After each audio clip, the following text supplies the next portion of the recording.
Good afternoon, everyone. Thank you very much for joining our afternoon session.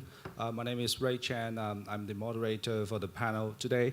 The discussion this afternoon is very interesting. We have a panel on AI, and our discussion this afternoon is on blockchain. As many of you know, blockchain is incredibly popular nowadays. So our session will focus on what blockchain is, how do blockchain work for us, and what problem can they solve, and how blockchain can be used. So I will start with a brief introduction about what blockchain is, and then I will throw an overview question to my panel. So our understanding to many of us what blockchain is like its name indicates, blockchain is a chain of blocks that contain information. The technique was originally described in 1991 by a group of researchers and was originally intended to timestamp digital documents so that it is not possible to backdate them or tamper with them.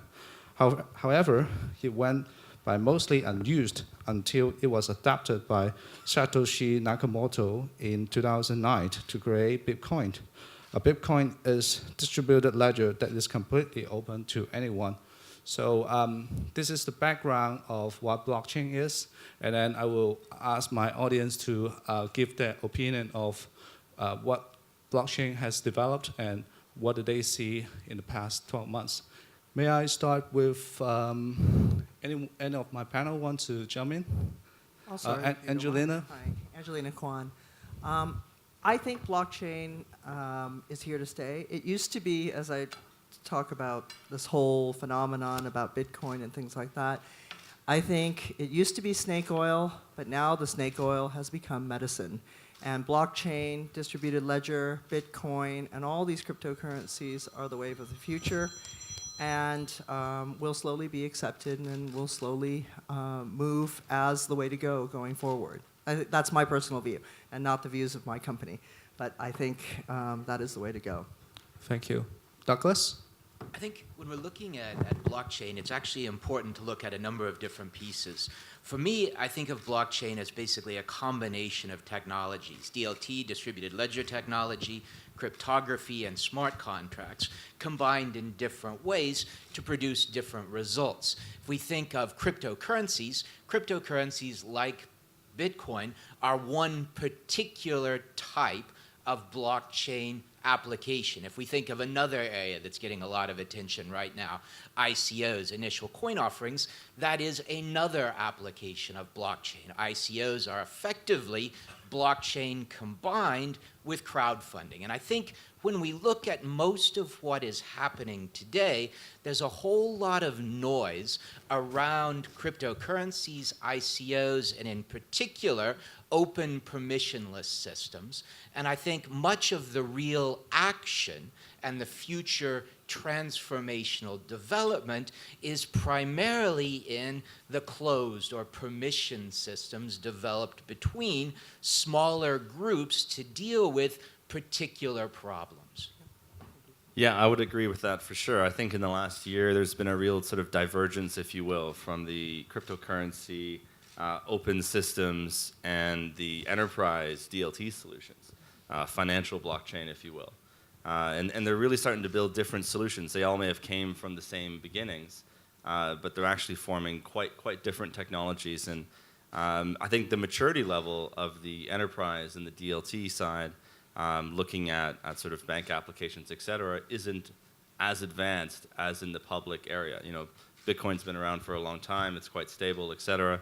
Whereas we're not yet seeing the adoption of the private and permission systems. I think people are a little confused by that.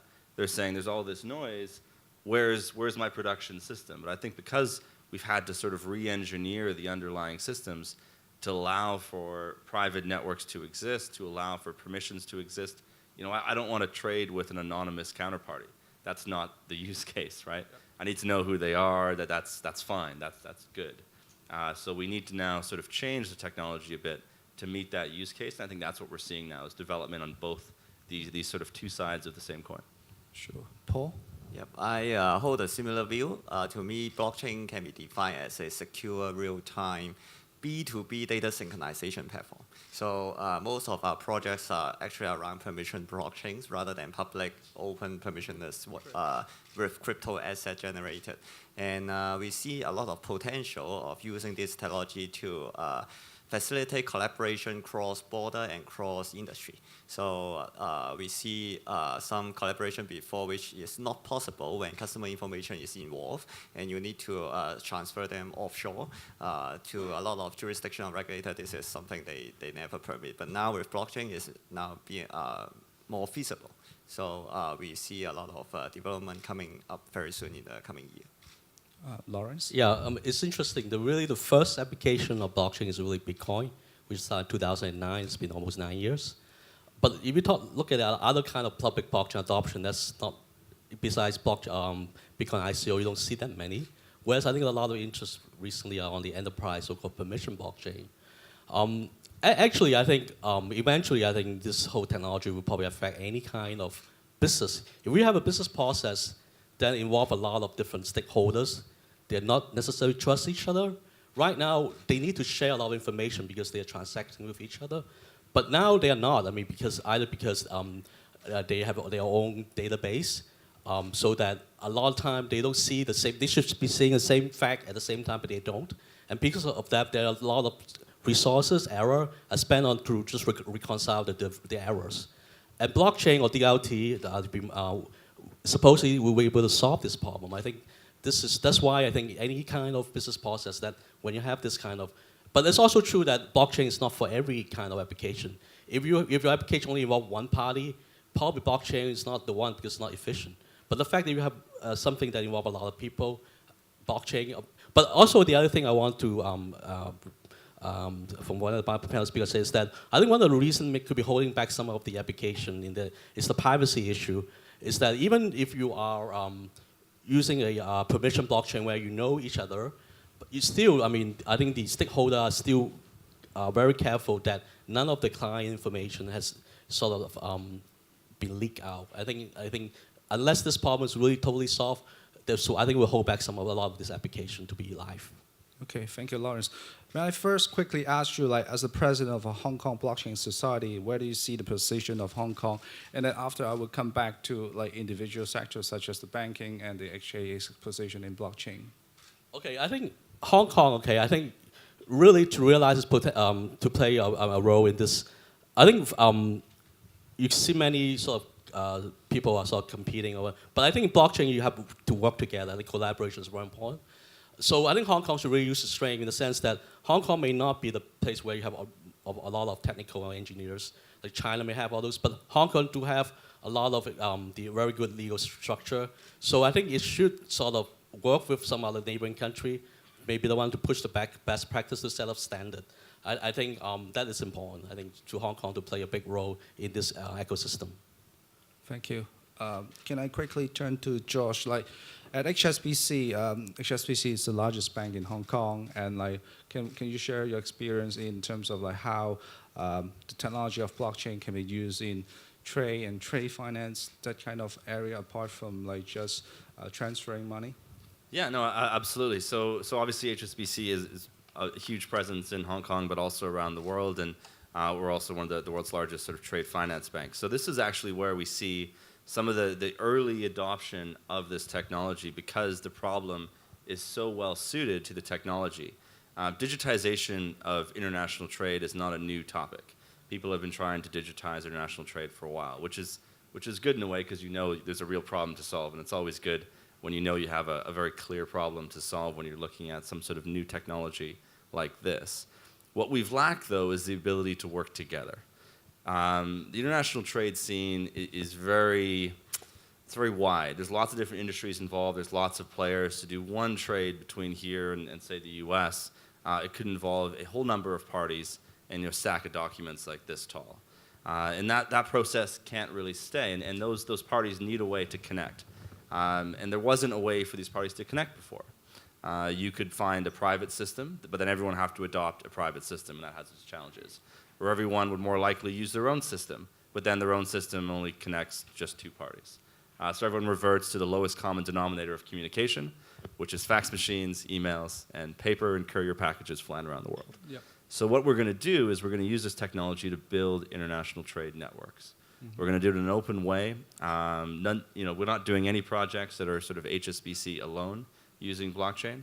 We're looking at building collaboration. We're looking at building consortiums where we can actually meet this need and create the beginnings of what can be a global trade network. And that's really our focus. I think if we can get the network right, there's going to be a tremendous amount of opportunity for process efficiency and new applications we can launch on that network. Sure. Do you mind to share a bit, like, in terms of how do you invite your competitors to join your network? Yeah, sure. So there's a couple different ways, and we're not involved in one project. It's too early to sort of put all of your eggs in one basket, so to speak. But we don't always invite our competitors. Our competitors work with us. Sometimes they invite us. Sometimes we invite them. Or here in Hong Kong, it's very easy. We have our friends at the HKMA to say, we're going to do a blockchain project on trade. You 7 banks show up to our offices on Monday morning, and then we do. And they say, you're all going to work together, and we're going to solve this. And that's actually been a very good experience as well. There's also been sort of leading companies that have brought together various financial institutions. So, we're obviously a part of R3, which is this fintech company that started in the U.S. It's expanded globally. They have over 100 banks that have sort of signed up to say, let's look at solving this problem together and develop their own technology. So we're also working with them. And they're also going to work just as banks. So we have some consortiums where they'll just form a joint venture as banks. They'll appoint a technology vendor. They'll form a new sort of not-for-profit joint venture to manage it. And then they all sort of can share the proceeds. It's a common problem. So we need to start looking for a common solution. Sure. Can I quickly turn to Angelina? Like at HKEX, what's the adoption of blockchain innovation, and what will be the role of intermediaries given the disruption of blockchain technology? Would that like wipe out a lot of jobs of custodian banks, and how's the prospect looking in terms of the blockchain adoption, and how does it impact job and in the financial markets?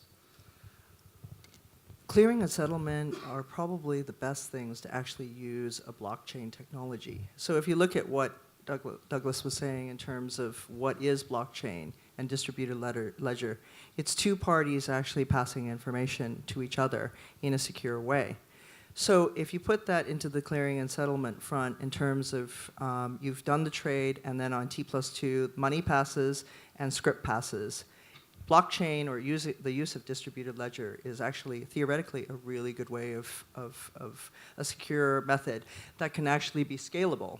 So in terms of what exchanges have been doing, you're just seeing one exchange after another. So Japan, JPX, KRX, Deutsche Börse, all of these exchanges have already started announcing some type of blockchain or some type of distributed ledger technology for the low transaction or low volumes to actually start testing it and seeing how they would gain acceptance. On December 7th of last year, that was pretty much a seminal moment because ASX, their regulators approved it, and ASX actually announced that they were going to replace CHESS, their clearing and settlement system, with a fully blockchain system created by Digital Asset Holdings. So in terms of, if you look at chess and if you look at this new system, it's going to be open, it's going to be scalable. So I can see an ecosystem that all the chains would be linked in together. And will there be changes or job losses? No. I think there will be a lot more opportunities that exchange participants can log in, share registrars can log in, custodian banks can log in. So the system that you're building will actually just fit in quite well with an exchange system. And I think that's one of the things that's most exciting about blockchain, that it can be scalable, it's secure, and if it's actually designed properly, people can actually link into it and become exchange members or something like that. So it's going to be interesting to see as ASX takes out their prototype model and then rolls it out. Now, in relation to HKEX, we're definitely looking at options, and we're in discussions with various providers. How will we replace a system that has 99% settlement efficiency for the future? That's the question right now. We're looking at that strategy. We're looking at what we want to do next. But this is one of the technologies that definitely, to be able to link in with NASDAQ, to be able to link in with different exchanges and different custodial banks, as well as financial institutions.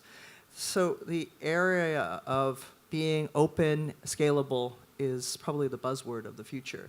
So I don't think it's going to change jobs. I don't think it's going to make jobs go away. I think it's going to make more opportunities out there for financial services providers, and people should be on top of this. So that's my humble view. Thank you. Thank you. Can I quickly turn to Paul? Like, Paul, you have a lot of experience in China, and can you share your experience? What do you see happening in China?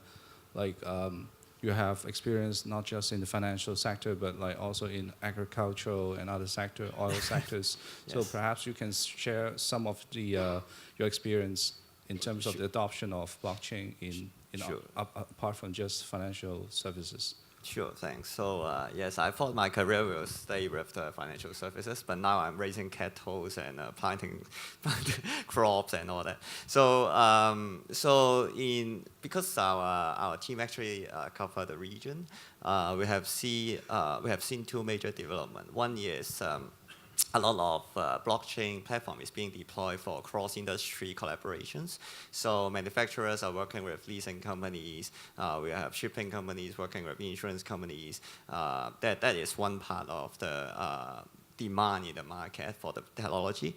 The other one is the so-called immutable and authentic record in the blockchain that allows traceability. So in China, there are a lot of counterfeit products. Actually, counterfeit products everywhere in developing countries.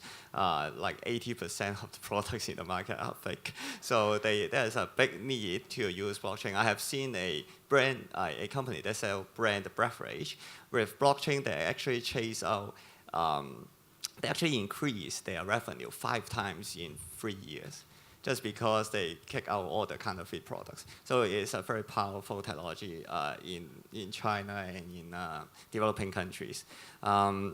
There are also a need to facilitate financial inclusion, and blockchain is a low-cost technology that allows microfinancing, microinsurance. So we are also seeing the development in these areas. And in China, particularly, they form different kind of alliances and societies, and it's a little bit different from the Hong Kong societies because the Hong Kong ones are more on educating the ecosystem, putting pressures on regulators, and maybe facilitating the industry to adopt the technology. In China, these alliances or society, they are more focusing on developing new DLT platforms. So they think the Hyperledger is not fast enough. They want a Hyperledger. So they are spending a lot of time in those areas. They also form alliances around certain industry like financial ecosystem with banks, insurance, brokerage, etc. So these are some of the interesting development in China. Thank you. Regulation is always a key component in terms of innovation and blockchain technology. So I'll move to Doug. How do you see the regulatory landscape being developed in Hong Kong or the broader Asia landscape? I guess a lot of cryptocurrencies has banned in Korea, in China as well. But Japan seems to be pretty receptive to cryptocurrencies. So perhaps you can share some of your insight into the latest regulatory landscape in the region. Thank you. Let me come at this from 2 different directions. One from some of the legal challenges, and the second from some of the regulatory issues. And I think on the regulatory side, one of the biggest issues at the moment is all of the noise around cryptocurrencies, ICOs, and the very real risk that regulators in a pretty substantial number of jurisdictions will end up taking approaches that more or less cover everything, as opposed to taking differentiated approaches depending upon which context the technology is being used for. So if you want to think of a differentiated approach, think of China. At the moment, mainland China, if we look at cryptocurrencies, we look at blockchain, we look at ICOs, blockchain is a national strategy, a national priority.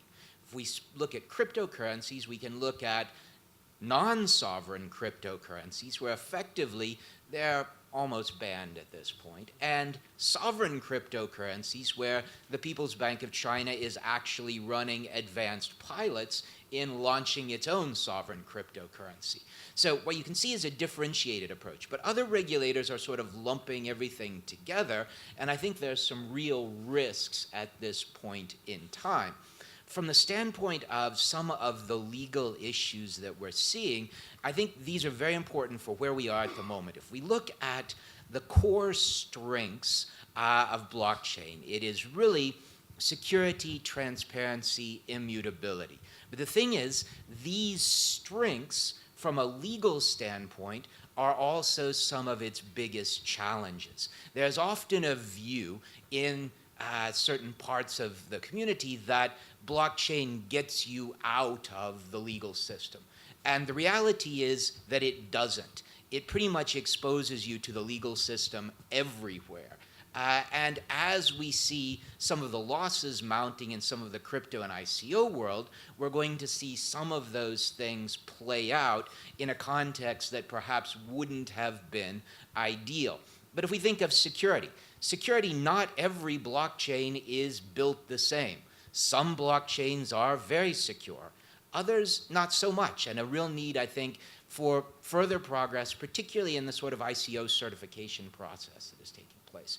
The second, in the context of transparency. Transparency we often think of as a very good thing, but for all of you who have been spending time dealing with data protection, data privacy, and in particular the implications of the GDPR coming out of the EU, blockchain raises some very big challenges in the context of both privacy as well as the immutability. And immutability raises real questions from the standpoint of both garbage in, garbage out problems, as well as correcting errors. And these are things that basically mean, in many cases, the technology is not the answer to every problem. So I think if we look at ASX is looking at it from the standpoint of clearing and settlement, which is a little bit slower, but not from trading, because the characteristics that make blockchain attractive also make it less suitable for very high speed, very high volume transactions. So, from a legal and regulatory standpoint, on the legal side, we're actually probably spending more time dealing with some of these structural contracting issues and consortiums than on the technology today. And from the regulatory side, definitely an increasing number of jurisdictions that have a high level of understanding and awareness, but quite a lot of jurisdictions where some of the noise is bringing real risks.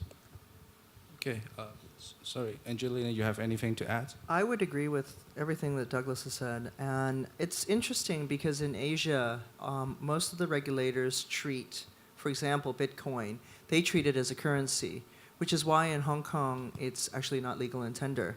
Whereas I had the CFTC head of international, Eric Pan, in front of me, and he said, you know, we treat it as a commodity in the US. We're going to allow CBOE and the Merck to trade this. And I said, well, how can you do that? You don't even know if Satoshi actually existed and this actually is actually being generated. He says, we don't care. It's a commodity. We're going to allow it to be traded. So they have taken they've just underlined it and just said this is a commodity. Whereas for us in Hong Kong and for the rest of Asia, they have treated it as a currency and therefore want to protect investors until it can be proven that it is a currency. So the difference in treatment and regulation is quite interesting, Western versus Asian / the rest of the world. And I think as we understand more and as the West develops and maybe influences us, we may see a sea change. But there are no pure regulations on what is required for a blockchain system, for example. Not yet. The regulators have not gotten around it. What you've probably met Shupui today. He probably spoke about the HKMA sandbox.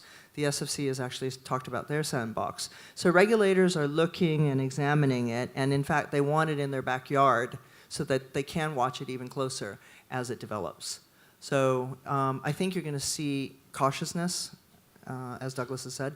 But whereas on the western side, in the US especially, UK is sort of in the middle if you look at where they're going. But in the US, it's now traded, and that's why Bitcoin went up to $20,000 a Bitcoin. And now it's back down to 6. So let's see what happens on that. Okay, thank you. George, like HSBC is definitely one of the most important global financial institutions. Can you share like what's the HSBC position in terms of like Bitcoin or like how do they see the development of cryptocurrencies? I can share my view. I won't share Yeah. HSBC's view, but in terms of my view, they're very different worlds. You know, as we talked in the beginning, there's this real divergence of the two technologies, and we're very, very interested in what we can use this technology to deliver a better customer experience and to deliver more international trade for our customers and for the planet. Now, cryptocurrencies are a different thing. And actually, I don't own any cryptocurrencies. I haven't checked the price. I don't know anything about cryptocurrencies except for the underlying technology, which I find to be fascinating in terms of its other applications. So I don't have an official position on crypto. It's one of these things that is interesting to read about, but it's not something that I'm interested in so much. It's a different use case that I'm looking at. What about like smart contracts? Like in simple terms, like what smart contract is basically a distributed ledger to store contracts. Like, do you HSBC or HKEX or Douglas or any of you have any opinion on like smart contracts? Sure. I think smart contracts are fascinating. I think it's clear to sort of point out, and I'm sure you would do the same, that it's not actually a contract. You know, it isn't a legal instrument. It's It's a digital contract. it's a basically. way of driving automation in a process. Okay. There's an old joke that they're neither smart nor contracts. Yes. Yeah. And I almost see it as sort of not the priority. I see it as something that'll come afterwards. Because if I want to enter into a bunch of contracts, the first question I'm going to have is, who do I want to enter into a contract with? And that counterparty needs to be on this network for us to even think about having a contract. So how are these counterparties going to be able to identify each other and actually enter into a contract to begin with? That's step number one, and that's a big enough challenge, but that's really what we're working on. After that, you know, there's a whole suite of different ways that you could automate processes using quote-unquote smart contracts, and I think that's going to be a really exciting phase of blockchain development. Probably not phase 1, but it'll be phase 2 and phase 3, and you do need to have, you know, the quote-unquote killer app to build that network, and that's what we're looking at right now as well in terms of, you know, what is this first smart contract we're going to have. But I think once you get the networks up and running, there's going to be a complete proliferation of this, and you'll see fintechs launching all sorts of really cool solutions. Sure. Can I ask like Lawrence or... Yeah, maybe I'll add a little bit on this. I mean, people call dApps decentralized applications as opposed to apps. So actually to have this, okay, smart contract is only part of it. You still have the network. You still have what you call business flow, right? So you know, okay, you flow from, okay, let's say you go from step 1, step 2, step 3, step 4. Also, you have to define all the state, okay, who are the people there? Also, can we identify them? I mean, are they really say they are who they say are? Can we authenticate them? Also, the smart contract is basically a piece of code. Why don't we call it code? I think the smart contract has a little bit more to it because every time you use it, people actually digitally sign it so that they are responsible for it. But it's just a code that embeds some kind of business logic, okay? But that is only part of it, of the whole so-called decentralized application. Paul, do you have any... Sure. So I totally agree that contract is really a bad term, and also even the ledger is a bad term because as one of the big four consultant, I always got this question: how is it going to automate the general ledger? So anyway, it is what it is now. The smart contract has, I would treat it like a distributed store procedure if distributed ledger is a database. And these programs have some challenge because they are written in very native languages. And if we embed a lot of business logic in these smart contracts, what happens is when a DLT platform is upgraded, for example, from Fabric 1 to 2 or to 1.1 in the future, there will be compatibility issues, and you may need to invest again to migrate these codes. If your partner or other participants in the ecosystem trying to use another technology, like one is using Corda, one is using Hyperledger, again, there is compatibility issue. So nowadays, when we do project, we tend to, if possible, move those logic out from the smart contract and put it back into the application layer, written in more open source kind of codes. So this is, from an implementation perspective, that's how we are treating smart contract. I might give a bit of a corporate perspective as well, and it'll lead to a question for you, Doug. So I was speaking to a client, and they were an exporter of an agricultural product, and I was saying, oh, this is how it's going to work. To connect with your buyer, and it'll all be internet-connected devices, and as soon as the goods have almost reached the port of delivery, and there's temperature devices, and it hasn't gone above a certain amount, you'll automatically be paid through some smart contract, which of course is going to have huge legal implications. Because he's like, well, wait a second. So if it crosses the equator and it goes 0.1 of a degree over some false, sort of barrier that's been created in the smart contract, does that mean I don't get paid? Because we've been doing this route for a long time, and obviously the goods arrive, and they've been seemed to be, of quality, and they get paid. So, adding a smart contract, it's not going to be this uniform adoption.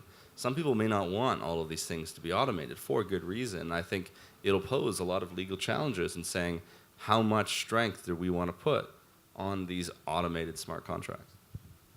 I think that's exactly right. And from a legal standpoint, there are a whole range of challenges, particularly if you move from the sort of professional parties on either side to dealing with retail customers on the other. Lots of contexts make this very complicated. From the standpoint of the legal profession, a massive challenge from the human resources standpoint to have people who are able to not only deal with the legal issues, but understand how the coding process works so that they are able to basically opine on both sides. That is a huge challenge.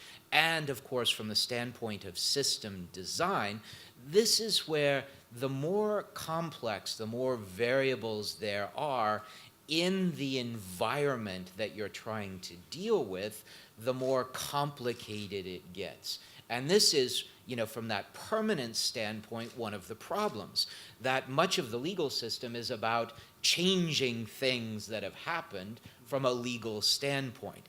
And so this means that in thinking about where we embed automated activities, that we have to think very carefully about the different points involved. And just to add on to that, from Douglas's base, in terms of from the legal side, if you add on the regulatory side, where there's investor protection, fairness in the markets, and then just going back to making sure of legality, the regulators would have to go through and make sure that they understood what the contract was, who were the parties, and they would have to be definitely at least, what's the word called? That it would actually happen, that both sides would actually do what they're saying. So for us, we go through a very long, arduous process. For each product or service that we launch, the regulator will ask a number of questions, and we have to keep them happy in terms of showing the legality, showing how the contracts will work. So in the securities area, even this distributed ledger, if we actually do implement it, we will have to go through a number of tests and things like that to run it through. And that's why ASIC, by doing this for ASX, that's a real watershed in terms of accepting distributed ledger as the clearing system for Australia going forward. That's a big, momentous thing. So smart contracts, not on the cards yet for us in the securities industry or in the future side. Should we start? I guess a lot of of this kind of technology requires some sort of trust issue. As as the largest security house, as the largest exchange operator in Hong Kong, so how do you gain trust from your customers? Do you start by providing the service to maybe just the professional investor first or the professional security house first?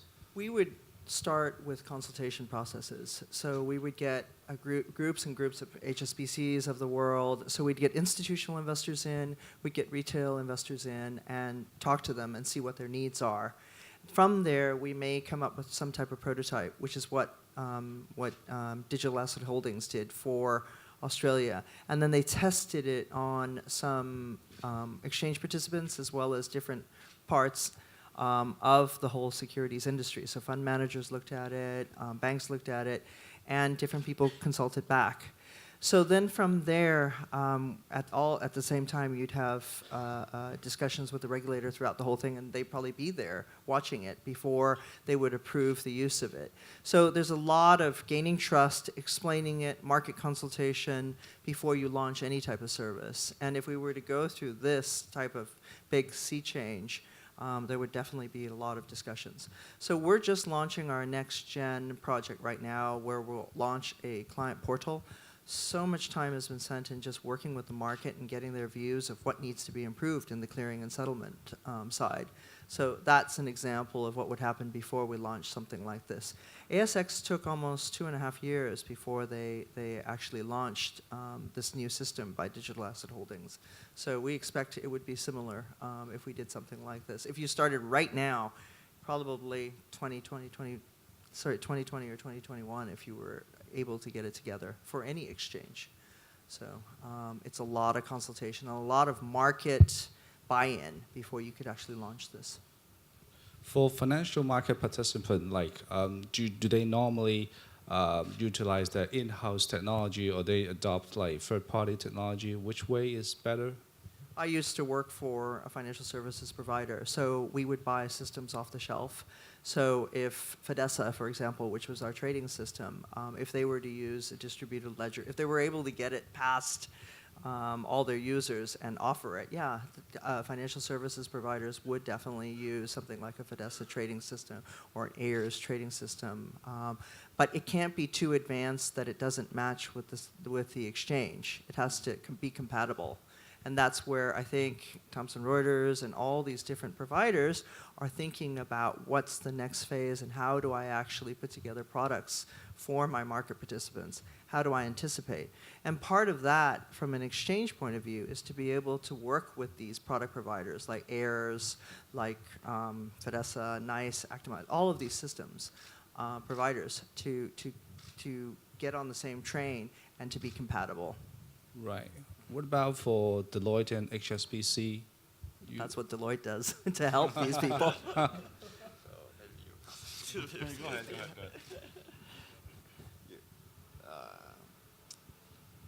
I need to think. So What was the question again, sorry? Do you use your in-house or third-party service provider?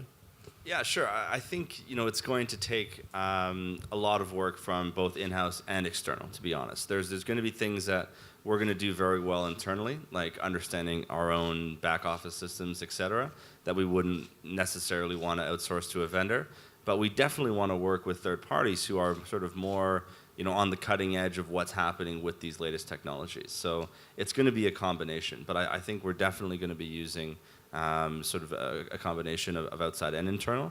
And you also have to remember that because these are consortium projects, it's not just something that HSBC would enter into, it's something that the consortium would want to do to mutualize the cost. So to do that, it's much, much easier to use a third party to deliver a solution on behalf of that consortium. So I think the bulk of the work will definitely be done external, with some of the integration and connectivity being done inside house.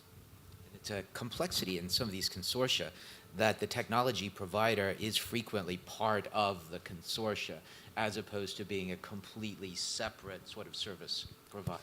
Yeah, and there's pros and cons to both. One, a lot of times it's really difficult to have 12 banks enter into a contract with a software provider. I feel bad for them sometimes. It's a real big procurement process. So a lot of times this is why it's easier to sometimes create an entity or to have a neutral body that acts on behalf of the consortia to actually go and contract with the vendor to actually go through all that process.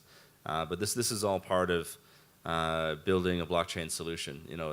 10% of it is the technology, 90% is figuring out how we're going to use it.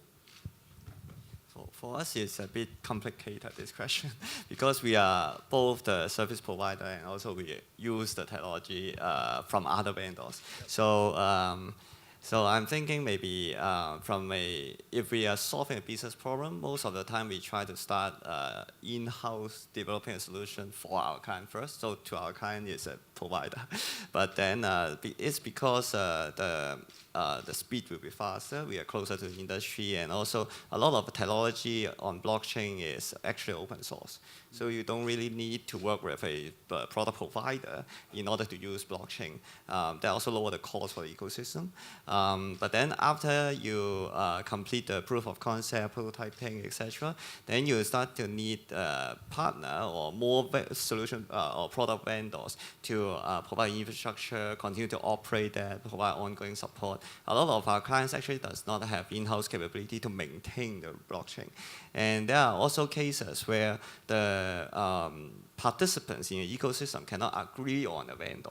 So they actually go ahead and use different vendors in the same ecosystem, which is perfectly feasible because it's a distributed ledger.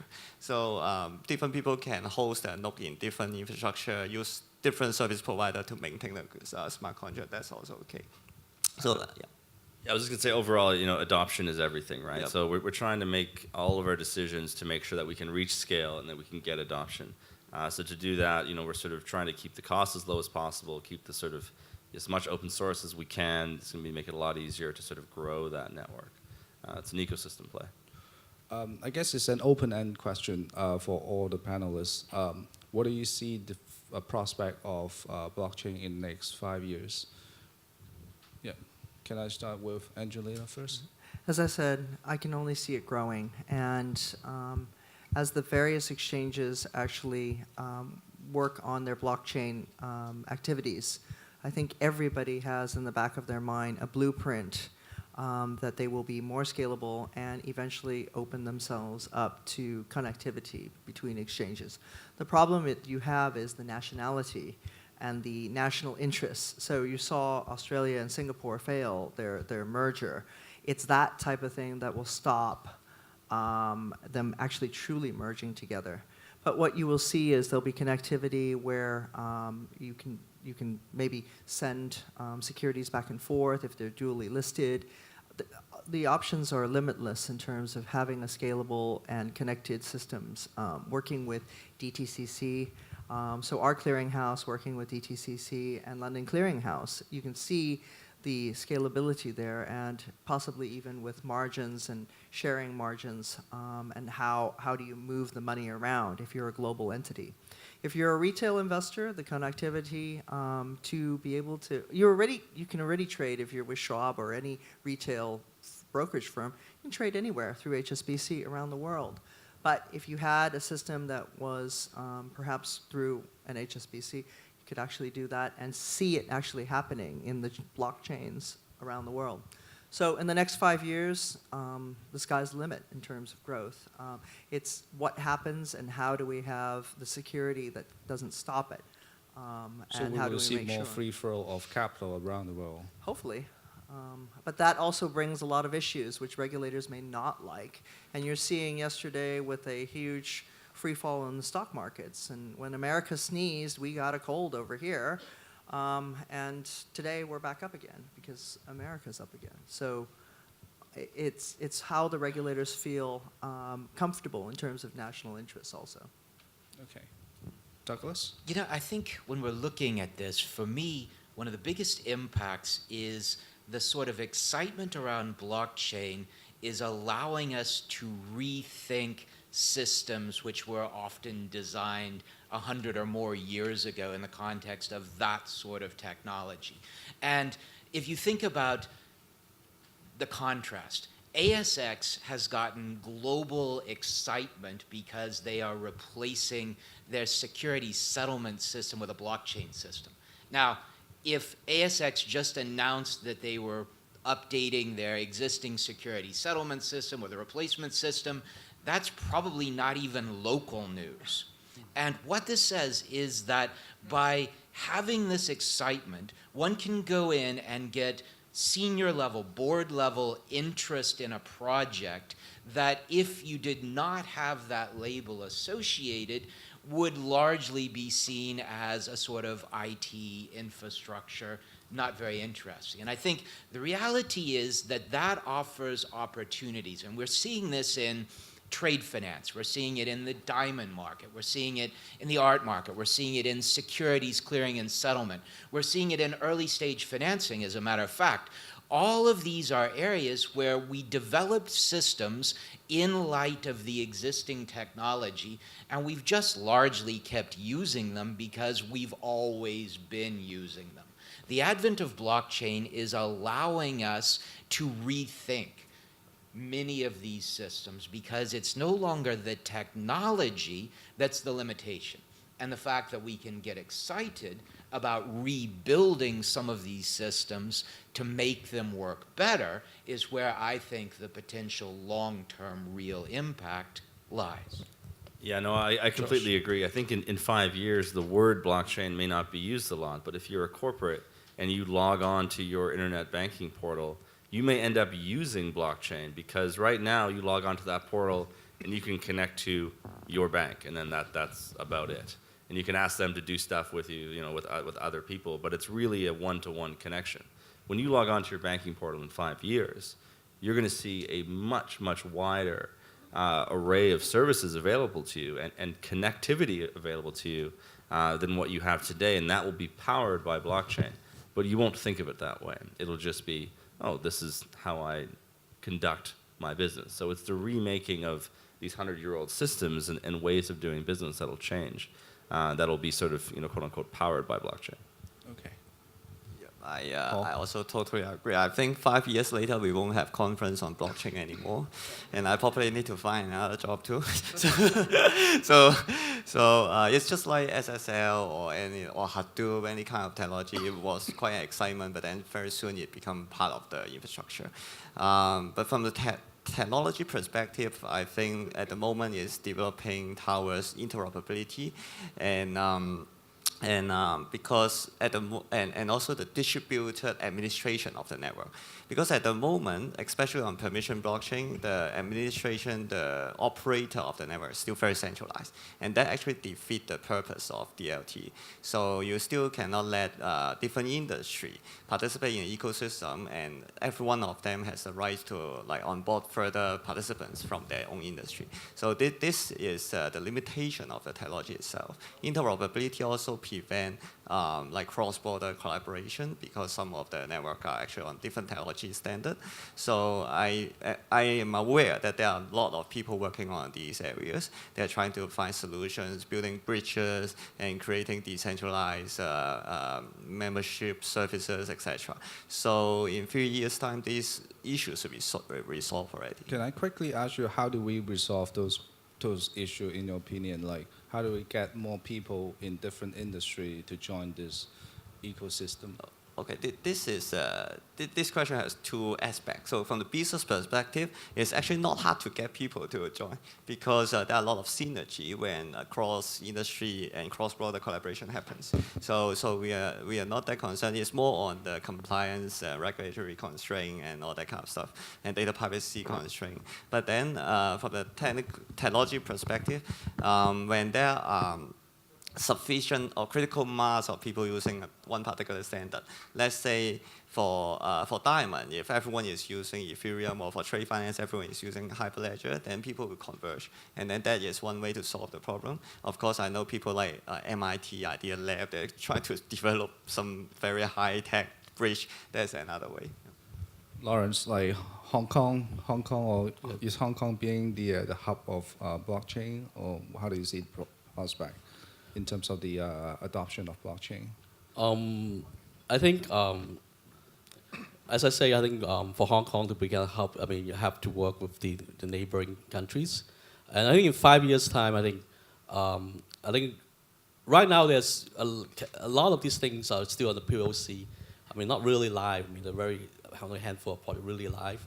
But in 5 years' time, I think a lot of them will become. But also, I think the interesting thing is that right now, a lot of the enterprise, they're still looking at DLT permission. But I think the really potential will be on a public blockchain.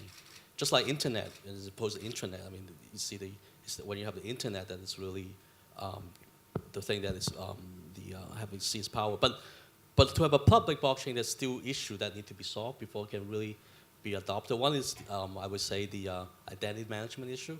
I mean, in the permission one, you know exactly who they are, the people, so you do all the KYC, you know who these people are. But in the public blockchain where anyone can join, the identity management, I don't think is really solved. I mean, is this person, he say who he is? I mean, or is he just it's a joke. I mean, in the internet, you don't know whether you're talking to a dog or not. But now the joke is that here you don't know you're talking to a refrigerator pretending to be a dog. It's because of the IoT, people hack into the refrigerator and all these things.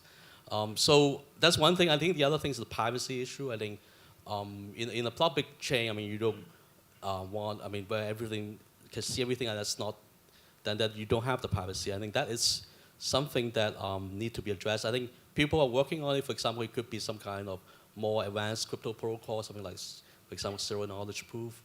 But that is still a way to go. I mean, because it's still very inefficient. I mean, it can do something like Zcash, where you can do like transfer money, but you will want to have more complicated transaction. That is still a long way to go. So I think, if those problems solved, I think we can see the public ledger, I think, will be something that will be really driving the growth. Okay, thank you. We have about like few minutes left. I'm open this floor to the audience. If any of you have a question, please feel free to raise your hand. I will. There's a mic. We can send it over to you. There's a question from Slido, would a community organization like SWIFT or DTCC be better suited to create, operate, and manage a blockchain application since they are trusted parties? There's a question from the audience. Sure, I'll maybe take that one. So I'd say sure, yeah, that's great.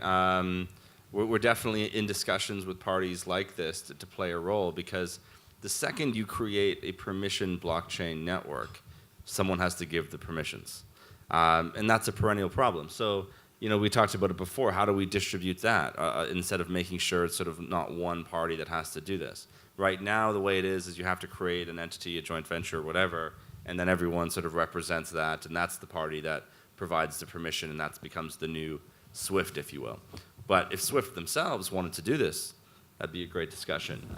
It would just mean they have to agree to change their business model a bit.